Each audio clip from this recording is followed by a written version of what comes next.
Graças e paz, meus amados. Vamos continuar fazendo o nosso estudo sobre o livro de Mateus, capítulo 23. Já fizemos a leitura, né? Se você ainda não fez essa leitura e quiser acompanhar a leitura, eu deixei aqui na descrição a playlist. Então, a gente já começou com a leitura e agora vamos para o primeiro vídeo, com a primeira parte desse estudo sobre o capítulo 23. Porém, não temos como avançar para o capítulo 23 sem uma breve introdução sobre o livro de Mateus. Eu trouxe algumas curiosidades. Eu acho muito importante a noção básica da cronologia bíblica.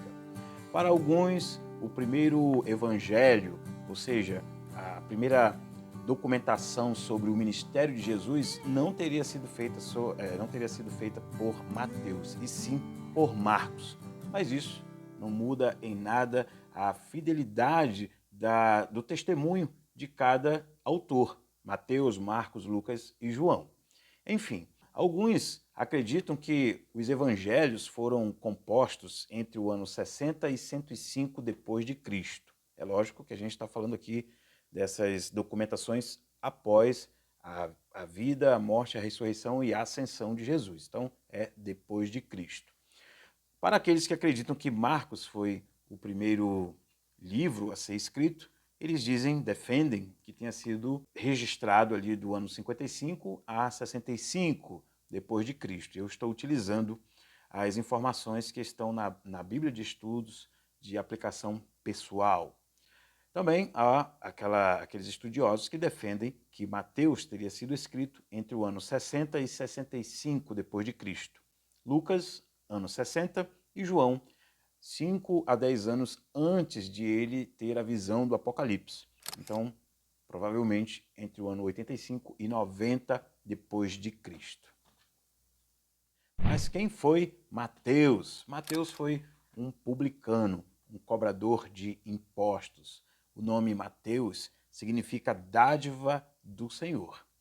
Quando ele recebe ali o convite de Jesus dizendo, segue-me, ele deixa tudo e vai seguir o mestre. Você pode verificar isso no capítulo 9 do livro de Mateus.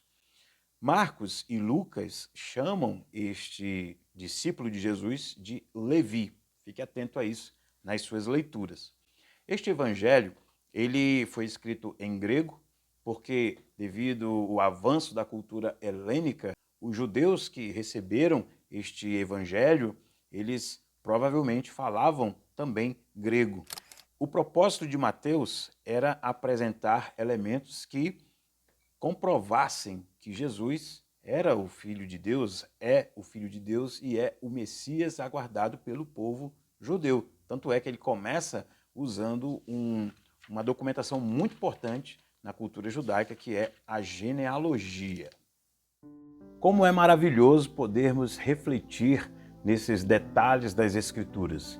Nós temos uma visão mais aprofundada sobre o que exatamente aquela passagem bíblica quer nos informar.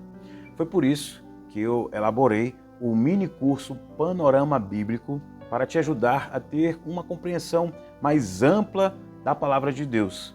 Muitas vezes, no dia a dia, a gente acaba perdendo as reuniões, os encontros das células, dos pequenos grupos, a EBD, que são ferramentas maravilhosas para nos ajudar a aprofundarmos esse conhecimento bíblico. Por isso, eu resolvi compilar várias informações que nos ajudam a ter uma visão do todo das Escrituras, dos 66 livros, trazendo a mensagem central, os versículos principais, de acordo com os teólogos, estudiosos, os principais temas abordados em cada livro. Por meio dele vai ficar claro para você quais são os principais autores, a datação é muito importante. Então, essas curiosidades bíblicas você vai encontrar no mini curso Panorama Bíblico. Aproveite, deixei aqui na descrição um link que vai trazer para você o bônus do meu e-book devocional Missão 30 Dias, que te ajuda a ter a compreensão mais clara sobre como eu posso fortalecer o hábito devocional.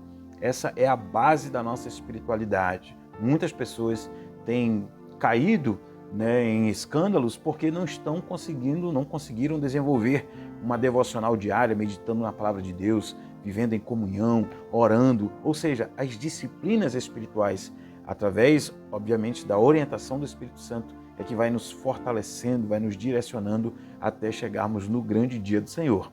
Deixei aí na descrição esse link para você. Aproveite e invista no seu conhecimento bíblico para o fortalecimento espiritual. Vamos olhar agora para Mateus capítulo 23. Bom, Jesus revela uma espiritualidade doentia dos fariseus, dos líderes religiosos daquela época. Lembrando que nós temos ali vários grupos religiosos, que na verdade são grupos políticos também, porque nessa cultura oriental, pelo menos ali da época de Cristo, eles não fazem essa distinção entre o que é religioso, o que é política, não. Eles têm uma visão integral da vida e a religião é a base. Até hoje, alguns países são assim, ali na região do Oriente Médio. Então Jesus ele escancara aquela espiritualidade corrompida dos líderes daquela época. Os fariseus, os saduceus, os zelotes, Judas Iscariotes era um zelote, já tinha mais um foco na política mesmo, uma visão mais revolucionária, querer destituir o Império Romano, enfim.